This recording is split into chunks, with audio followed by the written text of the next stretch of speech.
This is Bill Ryan here from Project Camelot and Project Avalon, and it's 20th of February 2010, and it's my great privilege to be meeting again with Klaus Dona.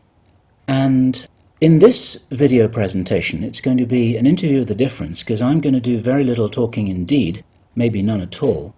And Klaus is going to be doing an audio commentary on one of his extremely special, unusual and fascinating slideshows about the artifacts and the various phenomena that he has been researching, discovering, investigating personally all over the world, relating to what I think you could legitimately call the hidden history of the human race. Would you say that that's a good summary, Klaus? That's a very good summary, yes.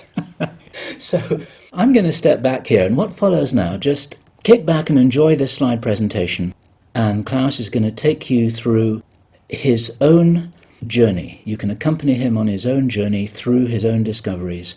And take it away, Klaus. What are we looking at here? I can see an array of pyramids. What's the significance?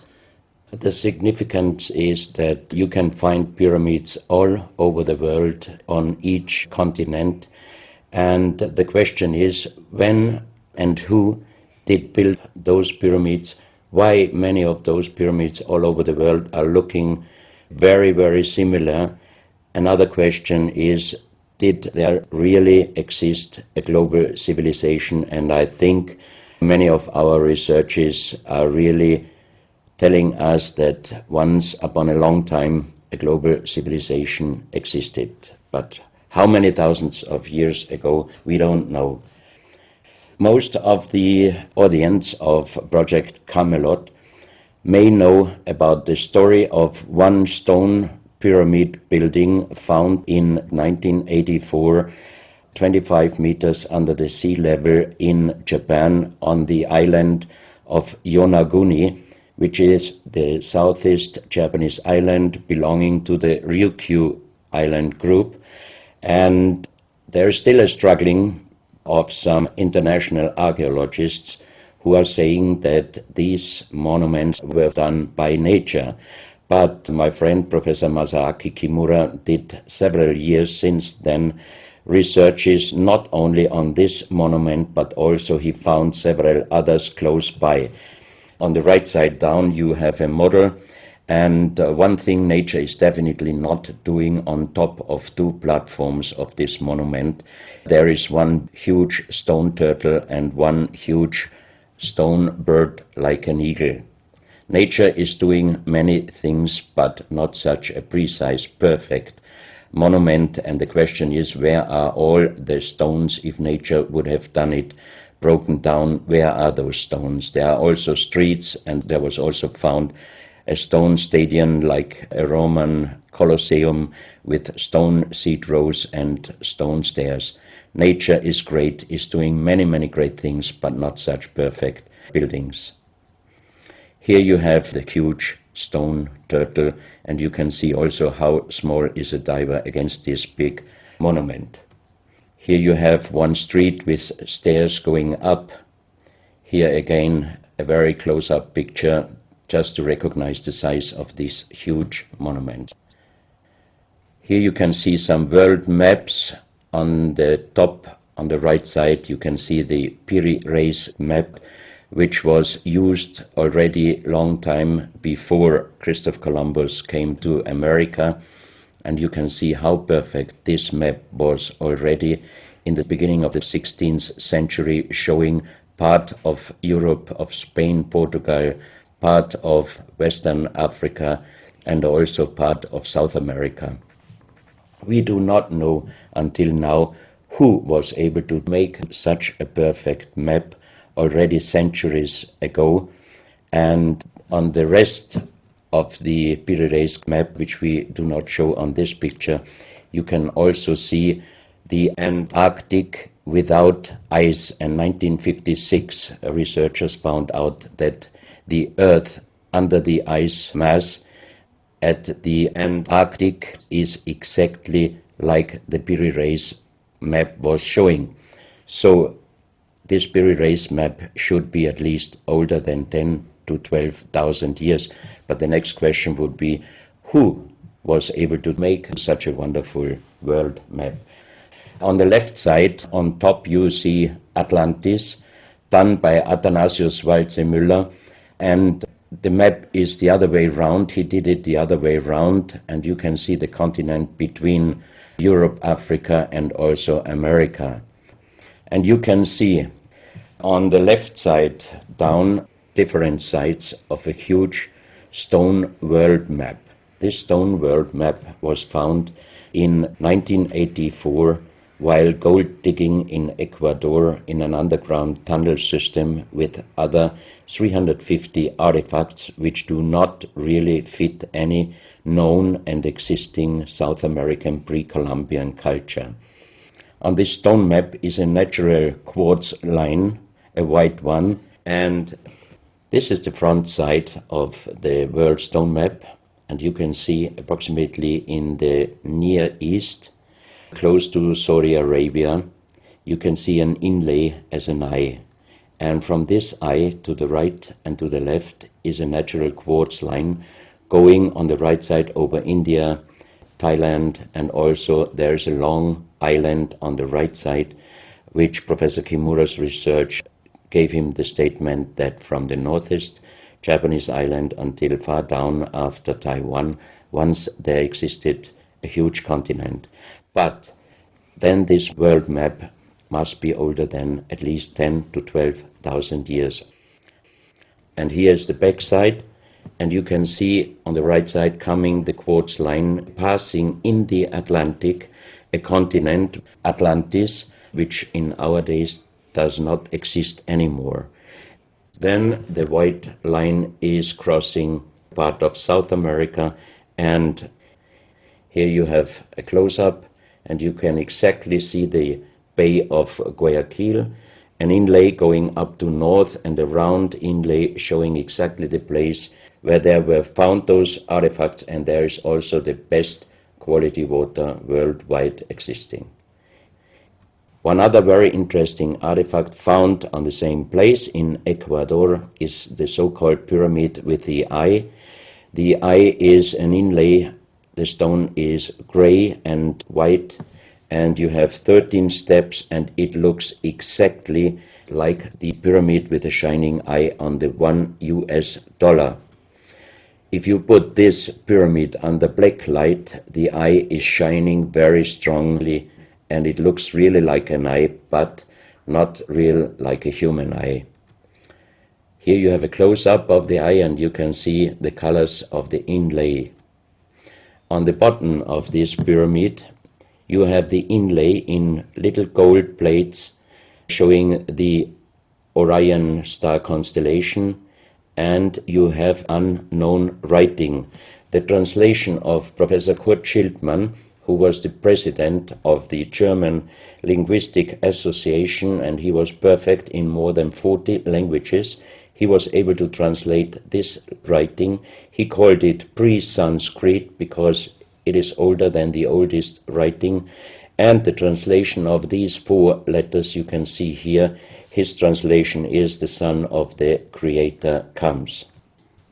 As we found the same writing on stones in certain countries like Ecuador, Colombia, Illinois, United States, Clausel, France, Malta in the Mediterranean, Turkmenistan, Australia, and in southern Calabria, Italy, just a few years ago. Always there are stones and ceramics, terracotta, with the same writing. That means this writing existed once worldwide, and that means there must have been a global civilization older than Sanskrit, older than 6,000 years. And Professor Schildmann also told me that this writing has a little similarity to the Indus writing and also to the Easter Island writing. And as he said, this is older than Sanskrit. He called this writing pre-Sanskrit.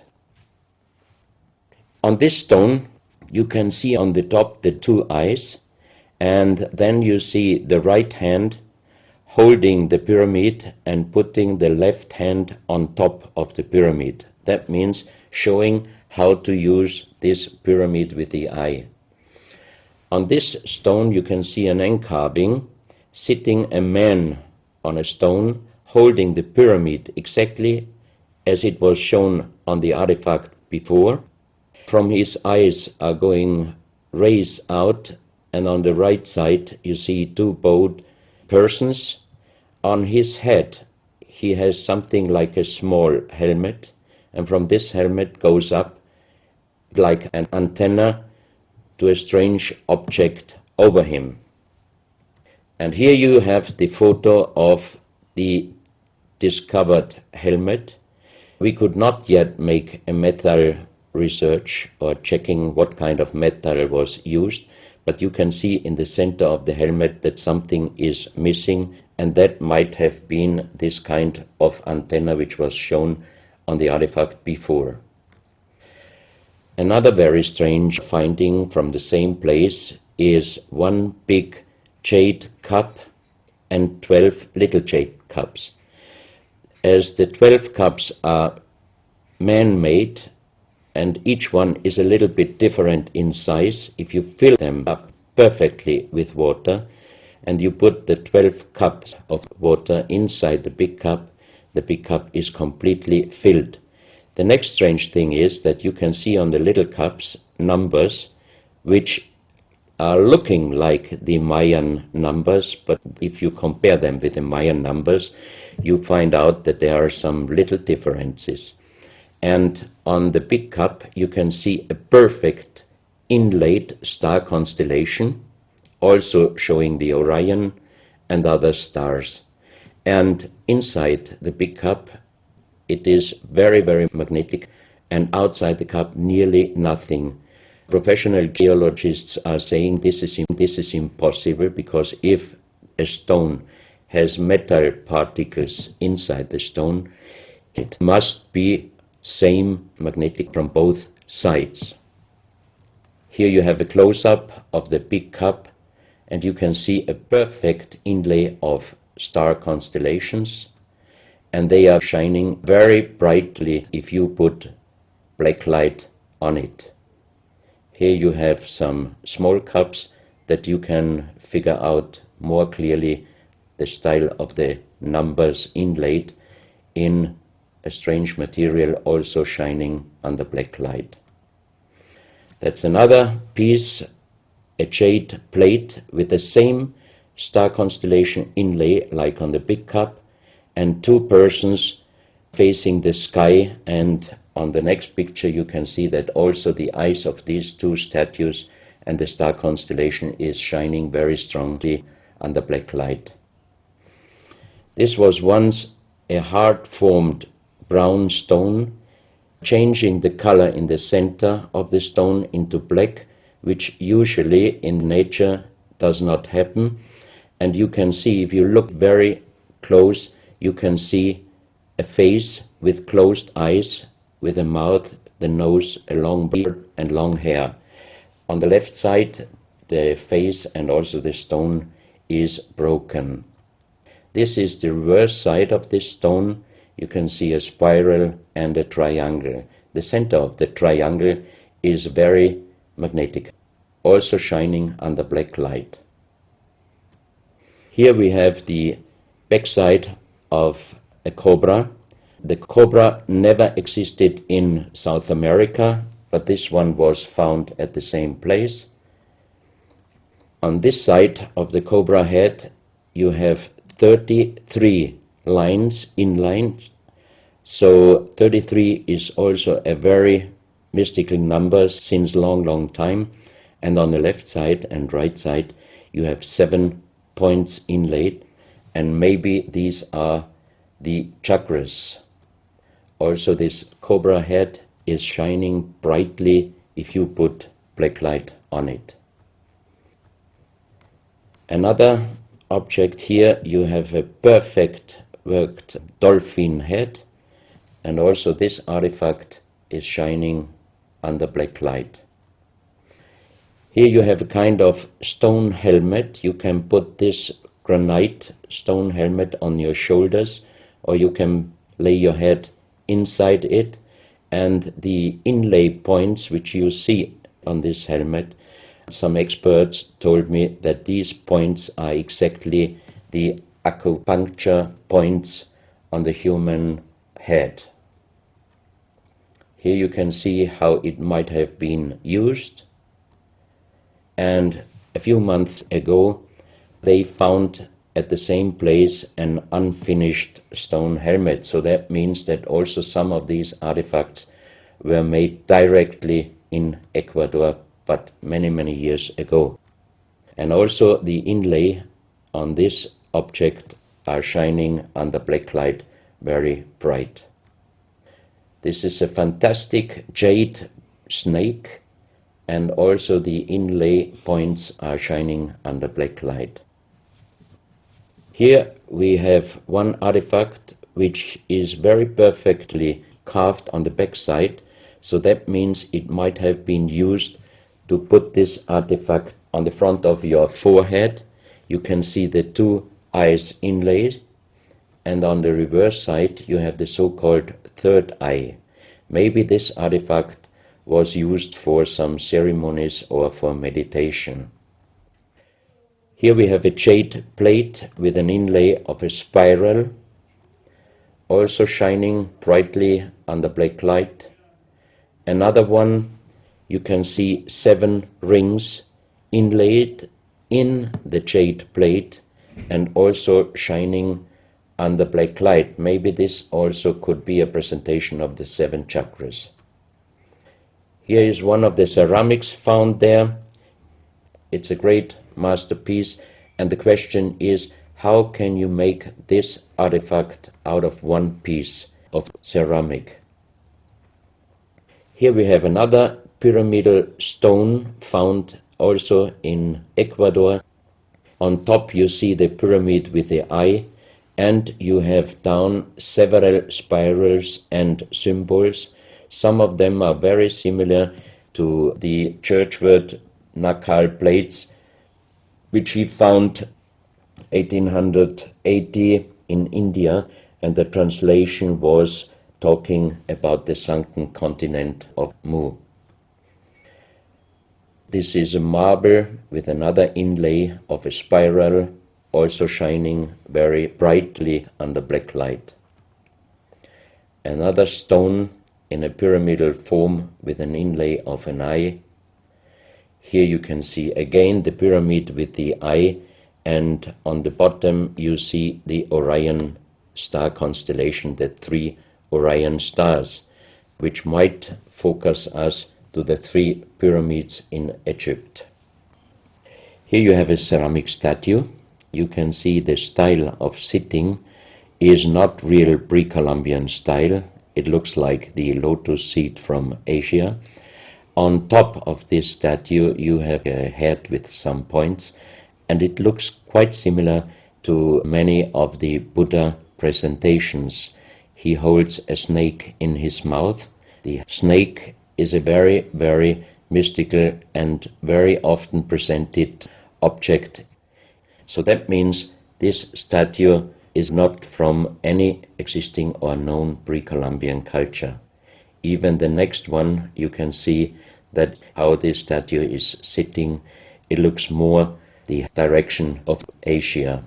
On top of his head, again a very strange head, and in the center you can see like the head of a frog. Also the frog is a very mystical animal in old South American pre-Columbian culture, but also in Africa and also in Asia. Here another ceramic statue holding a kind of plate in his left hand, and it looks also not really pre-Columbian culture. This another very strange artifact holding a stick with a snake. Again we have the snake here, and the question is where and who this statue was done. This is a photo of the Altiplano in Bolivia. Archaeologists and researchers found out that at least before 4,000 years, there was happened a very big impact in Argentina, and the shock wave of this big impact destroyed many stone buildings in the Altiplano of Bolivia. You have here a picture of Pumapunku, a very strange place close to Tiahuanaco in Bolivia, and you see tons of stone plates with perfect work on it destroyed. Maybe this was the reaction to the big impact in Argentina. Here you have my friend Giancarlo Bonfanti, Italian researcher, in the center of the so-called Sun Gate in Tiahuanaco in Bolivia, and some researchers write that the figurines on top of this side of the Sun Gate are showing the Venus calendar. Here you have one of the big stone plates from Pumapunku, and you can see how perfect this stonework was done. And the question is, could you do such perfect work with simple tools? Close to this area, they found skeletons with a size of 2.6 meters. And the picture on the top shows you the skull of one of these skeletons, and it looks like it is deformed, but definitely these skulls are not deformed. They are natural style, like an egg. On this photo you see how strong the jaw of those skulls were. This is a front view, and the most interesting photo is this one, because you can see that the top of the skull does not have the 3 plates which we have as Homo sapiens, and that shows us that these skeletons are not Homo sapiens.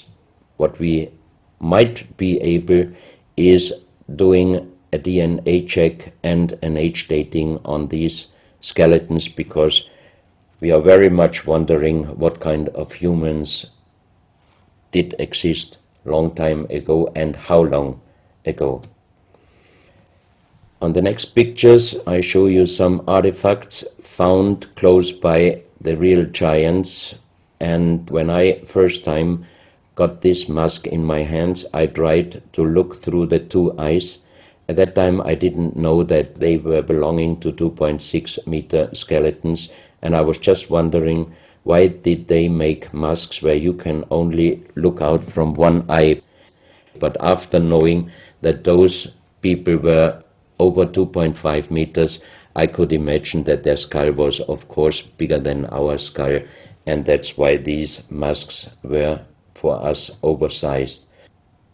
That's another mask from Bolivia, another one with very wonderful encarving, many spirals and many symbols, which we also found in many other cultures.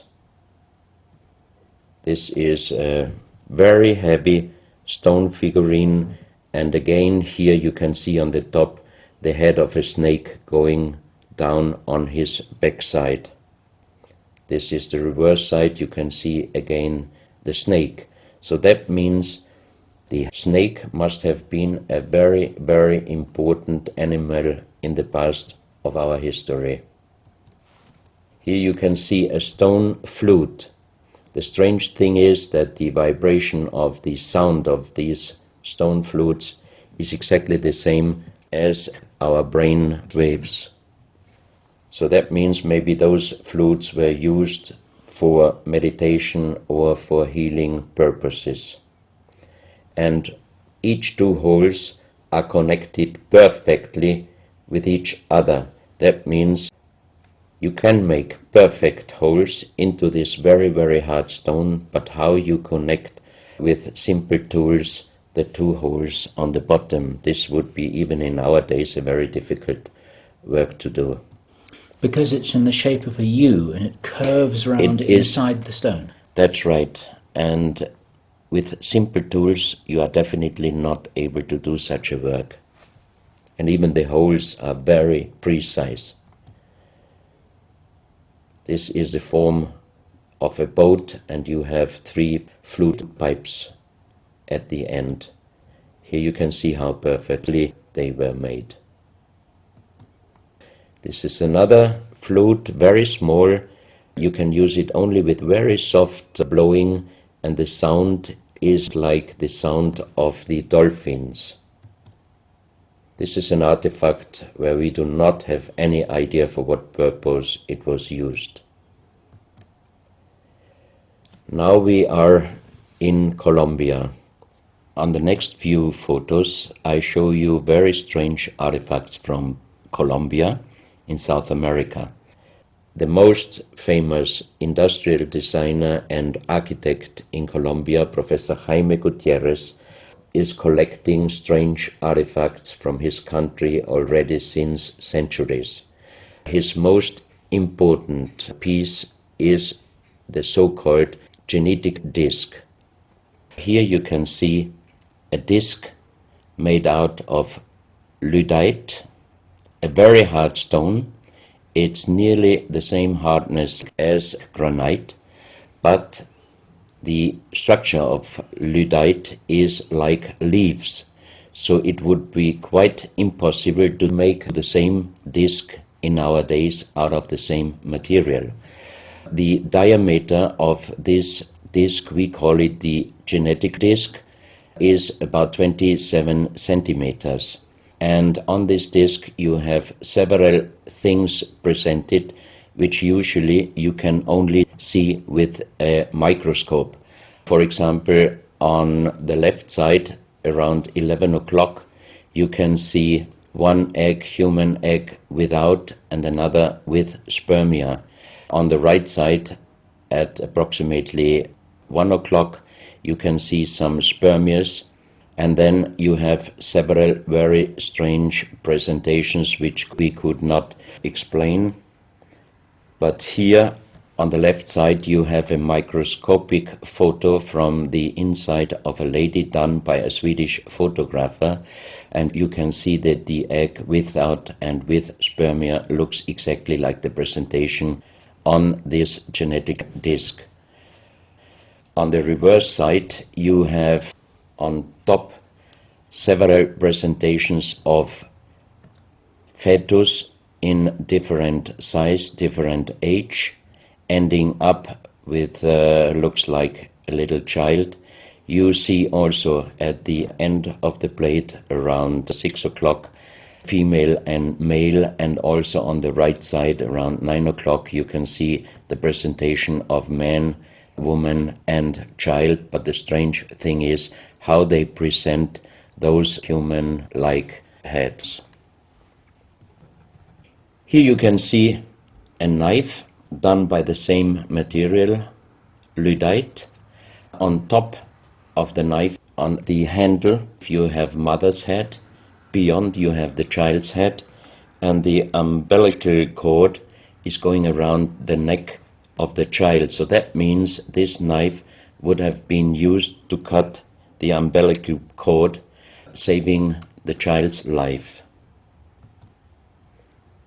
This is a close-up mother, child and umbilical cord. This is an instrument. It might have been used for helping the child coming out, leaving the mother, when there were some complications. And it is also made out of the same material, lyddite. You have here the vagina and the child's head coming out, and on the reverse side you can put only your thumb inside. That means you can only use this instrument with your fingers, meaning you cannot use power. So that means it might be safer helping the child leaving the mother than our instruments we are using in our days, because sometimes the modern instruments, while being used, can damage the child's head. This, we think, is a medical instrument. It is also lyddite, and it's a perfect form. Another one, and these are other ones, they are very much smaller than shown on this photo. And when we did material check in Vienna, the most expert worldwide checked those pieces. First of all, the material. Each one is done with lyddite, and the form itself, he checked them, and finally he said, I cannot tell you how they were done, who did they make, but the only thing I can definitely tell you, from the same material in our days, we cannot make the same instruments. So how old they are we do not know, but as they were found in Colombia and they do not fit any existing pre-Columbian culture, we must consider that those artifacts are at least older than 6,000 years. But we cannot explain what kind of technology they did use to be able to make such instruments and such tools made with lyddite. You can see each piece fits exactly every kind of hand, never mind how big the size of the hand was. Each instrument, each tool fits exactly each hand which was using those instruments. This face looks a little bit like the Maui, the big stone statues from Easter Island. Here you have a close-up. This, in joking, I call it the dentist chair. Perfectly done, but again, same material, lyddite. And the strange question is, why, if they could make such perfect figurines out of this very difficult material, why did they show the human face always with big round eyes and a little nose and a big mouth? There is no real explanation possible. This is again one piece from Colombia, lyddite. On the front side you see the mother holding the baby, and on the back side you see the man with armors, most probably for hunting. This stone figurine was found in Colombia. It looks exactly like the Maui statues from Easter Islands, but it is only about 30 centimeters in size. This is another masterpiece of stonework. You have on both sides presented one bird, but if you look at the front side, you can see that the two birds presenting a face, and on the left side, between the bird's head and the wings, you see again this unknown writing which we found on stones from all over the world. This is the mother holding a child, very strange face, and it's a kind of jade material. This is another stone from Colombia showing an armadillo. On top of the armadillo you can see a strange face with long ear and two horns on top. On this artifact you can see a smiling face on top. You have two triangles on this side, and on the other side, on the right side, you have a face. Again, the animal face on the right side, and some unknown symbols. And on the bottom of this object you see an animal, looks like a crocodile. Now we are moving to Guinea, West Africa, very close to the border with Mali. They found on a huge granite mountain the half portrait of a lady done in granite stone, and the size of this statue from top of the head until the middle of the torso is exactly 150 meters. So this is a real big question. who might have been able to do such a huge granite half-portrait in a mountain at least 10 to 12,000 years ago, because the Italian geologist Professor Pittoni was on the spot. He did these photos and he checked the earth on the bottom of this mountain, and his calculation was that this stone monument must have been done at least 10 to 12,000 years ago. But then we have the real big question: who could have been able to do such a big stone monument? Even in our days it would be impossible, or at least it would cost so much money that it would never be able to do. And if you look at the close-up of the face, some experts told me that this face is not European, but also, of course, not black African. It must be either South American or Asian culture. But then again, we are at the point 10 to 12,000 years ago.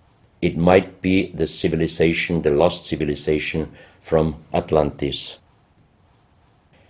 Close to this area in Sierra Leone, Professor Pittoni was in charge of diamond excavations. And as he heard in this area a legend about Allah was angry with some angels, and he put them into stone and throw them to the earth. He put the sky, also made it into stone and throw it to the earth, and he put the stars and throw them to the earth. The legend says that the sky you can see on this stone, they call them sky stones, sky blue stones found in this area under the earth. And we did research in Vienna. This is definitely artificial stone. It's not a natural stone, and all the material could be found, but the only thing they could not inform us is what kind of color did they use to get this real sky blue color. The stone figurines found from 20 meters down to even 50 meters. Professor Pittoni always took some organic material from the finding place, and the age dating of those stone artifacts are from 2,500 years up to the oldest one, 17,000 years. Here you have a granite stone, so-called nomoli, stone nomoli, with very nice encarving. Here you have a man sitting on an elephant, as there are also the legends of giants all over Africa. You know how big is an elephant. It's a wonderful stonework. It's very hard and very heavy. There are also some artifacts showing half human or human with the head of a reptile, holding a kind of pot in their hand, and they could put something inside this pot, and also on top of several nomolis there is a hole for putting something inside, and most probably they were used for ceremonies. Here you have a kind of animal. It looks like a dinosaur, and when Professor Pittoni found this statue, it was making a strange noise. So he opened the statue, and they found inside the small black ball you can see on the bottom of the statue, and this was iron material. When we did the research on this artifact, and especially on this metal ball, next morning the professor called me and told me that somebody must have done a bad joke to me. I asked why. Because the result of the research was this metal material is chrome steel, and chrome steel was found first time at the beginning of the 20th century in Austria. That means it was impossible inside a statue with the age of approximately 17,000 years. But when I called immediately Professor Pittoni, he was laughing and he said, I'm a geologist. If a statue is making a strange sound, I do not open it just right away, but I did several X-rays, and you can see here on the right picture one of the X-ray photos, and you see that inside the closed statue already the round ball, the chrome steel ball, was existing. On this X-ray photo you can see exactly, and also Professor Pitoni saw, that this statue in former days already was opened but perfectly closed again, and he called a specialist who opened it exactly concerning this photo, the small stone ball which was closing the hole inside, and you can see that the metal ball was already existing. Some of you might have watched several pictures, photos on the internet of giant skeletons found in desert, in India, in China and other places. Most of those photos were competition photos to present Photoshop. Perfectly done. I also was quite impressed when I received first time one of those photos, but these photos I'm showing you now, they are definitely not coming out from a Photoshop competition. These photos are real skulls and skeletons. This skull was found in a tunnel system underground in Colombia. The skull is dated up to 11,000 years. The skull is bigger than normal skull, and the front teeth of the jaw are lined up in a different way than our teeth. Something that occurs to me here is that there's a very strong, pronounced jaw. It's a very prominent jawline, very prominent chin. And here you see a photograph that was shown to us by a Project Camelot insider. Now, this isn't a real photograph. This is a scene from the old Arnold Schwarzenegger movie Conan the Barbarian. And what you're seeing here is a special effect on the actor James Earl Jones. The critical thing here is the shape of the jawline. Our witness, who had spent time with the Anunnaki in real time, in the present day, said that one of the things that characterizes them, besides their size, which he says was 8 or 9 feet tall, he said they're very large and they're very strong and they look larger than that, but that's round about their height, which matches exactly the 2.6 meters that Klaus has been talking about. He said this is a very prominent, strong jawline, and this is what strikes me about these skeletons, these skulls here that we're looking at right now. Didn't know. No, you need to know this. Back to Klaus. So once again, here you have a very old photo done in a museum in La Valletta in Malta, and it shows several long skulls, and the explanation is deformed skulls, but they are very long, going to the back. This is one of several very, very strange skulls. They are presented in a small museum in Ica in Peru. Ica is located close to the famous Nazca lines, and the museum is called Museo Maria Reiche, the German lady who was researching her whole life about the Nazca lines. And in this museum you can see the most strange skulls I ever saw, all found in this area close to the Nazca lines. So the question is, what kind of humans were living there, and how did they get those skull forms? And especially this one, definitely several doctors and experts told me it would not be possible to create such a kind of deformation, because through deformation you do not get the double bone material on the skull, and on this skull even you have particles of the skin and hairs, and I think it would not be difficult to do a age dating and especially a DNA analysis of this skull. On this picture I show you some legendary skeleton forms of giants. In the year of 1964, in the south of Ecuador, in the province Loja, there broke down a part of a mountain platform, and Father Carlos Vaca, who was working as a priest in hospitals, he was called to this place and he found the broken bones of a giant. Good. Well, Klaus, I asked you if you would take us on a journey, and for the last nearly an hour, I think it is, you've taken us on a fascinating journey not only around the world, but through time, back as long ago as 17,000 years.